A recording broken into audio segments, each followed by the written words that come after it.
조합 가입하면 내 집 생긴다던데요. 근데 왜 땅만 보고 5년째 기다리고 있죠? 청주에 사는 한 조합원의 말입니다. 이 말에는 기대의 붕괴, 시간의 허탈함, 그리고 누구에게도 쉽게 말할 수 없는 불안이 담겨 있습니다. 지금 청주에서는 수많은 조합원들이 집 대신 기다림과 불확실성을 떠안고 살아가고 있습니다. 그 중심에 있는 단어, 바로 지역주택조합입니다. 지역주택조합. 이 단어는 한때 많은 무주택자들의 가슴을 뛰게 했습니다. 무주택자이거나 85제곱미터 이하 주택을 가진 사람들이 시세보다 저렴하게 내 집을 마련할 수 있는 방식, 직접 조합을 만들어 땅을 사고 집을 짓는 구조입니다. 취지 자체는 분명히 좋습니다. 부동산 가격이 치솟는 시대, 현실적으로 내 집을 가질 수 있는 마지막 희망처럼 느껴지기도 했죠. 그런데 지금 청주에 등록된 지역주택조합은 총 11곳, 이 중 절반 이상인 6곳은 사업계획 승인조차 받지 못한 상태입니다. 건물을 짓는 건 고사하고 행정 절차도 아직 시작조차 못한 곳들이죠. 더 큰 문제는 그중 4곳은 조합 설립 인가조차 받지 못했다는 점입니다. 아예 법적으로 조합으로 인정받지도 못한 채 조합원만 모집되고 자금만 커치고 있는 상태입니다. 법적 기반 없이 누군가는 돈을 내고 누군가는 꿈을 팔고 있는 구조. 그렇다면 이 조합에 가입한 사람들, 정말로 집을 받을 수 있을까요? 솔직히 말하면 가능성은 매우 낮습니다. 이미 전국 곳곳에서 사업이 중단되거나 조합 해산, 법적 분쟁으로 이어진 사례가 많습니다. 청주시는 최근 국토부 요청에 따라 지역 내 모든 조합을 전수조사했습니다. 그 결과는 냉정했습니다.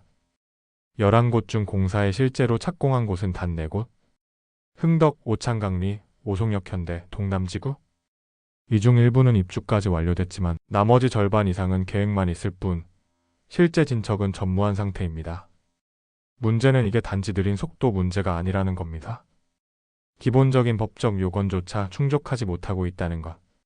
조합 설립 인가를 받기 위해선 토지 80% 이상 사용권 확보, 조합원 20인 이상 확보, 전체 세대수 절반 이상 조합원 모집 등 여러 까다로운 조건이 필요합니다.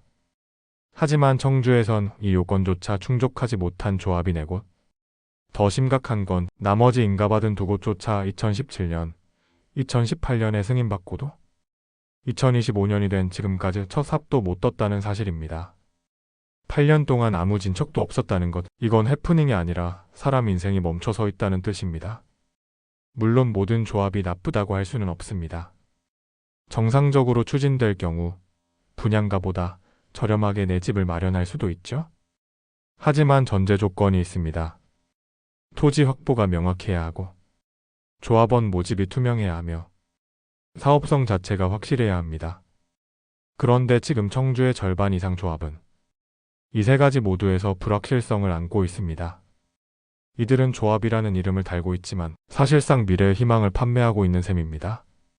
그렇다면 피해는 없을까요? 아직은 큰 민원이나 소송으로 번진 곳은 없습니다. 하지만 관계자들은 이렇게 말합니다. 문제는 지금부터 시작일 수 있다. 토지를 확보하지 못한 상태에서 조합비가 먼저 사용되고 차금이 바닥나면 조합 내 갈등, 마찰, 분열로 이어지는 건 시간 문제라는 겁니다. 청주시 관계자의 말은 더 현실적입니다. 토지 확보율이 낮은 상태에서 조합 자금이 고갈되는 경우 조합과 조합원 간 마찰이 빈번하게 발생한다. 이게 바로 시작 단계부터 구조적으로 불투명한 조합의 민낯입니다. 여기서 한 가지 묻게 됩니다. 누가 책임져야 할까요? 물론 조합에 가입한 개인도 투자에 대한 판단 책임이 있을 수 있습니다. 하지만 생각해 보세요. 조합에 대한 정보는 거의 비공개. 모집책은 곧 승인난다. 5년 안에 입주 가능이라며 장밋빛 전망만 나열. 홈페이지엔 화려한 촉감도와 예상 수익률만 넘쳐납니다. 이걸 보고 누가 냉정한 판단을 할 수 있을까요? 정확한 정보 없이 선택한 건 투자라기보단 거의 믿음에 가까운 결정이었을 겁니다. 이제는 제도적 정비가 필요한 때입니다. 지자체와 국토부는 함께 나서야 합니다. 설립 인가 요건을 보다 엄격히 강화하고 장기간 진척 없는 조합은 정리하고 조합원에게 제공되는 모든 정보는 투명하게 공개하는 시스템 반드시 갖춰야 합니다. 그리고 무엇보다 중요한 건 조합이라는 단어 아래에서 누군가의 인생이, 꿈이, 전 재산이 무너지지 않도록 공공이 지속적으로 개입하고 감시하는 일입니다. 지금 청주에서 무너지고 있는 건 단지 건설 일정이 아닙니다. 그보다 더 무거운 사람들의 신뢰와 희망일지 모릅니다. 오늘도 끝까지 시청해주셔서 감사합니다. 다음 영상에서는 더 알찬 내용으로 찾아뵙겠습니다. 도움이 되셨다면 구독과 좋아요 부탁드립니다. 감사합니다.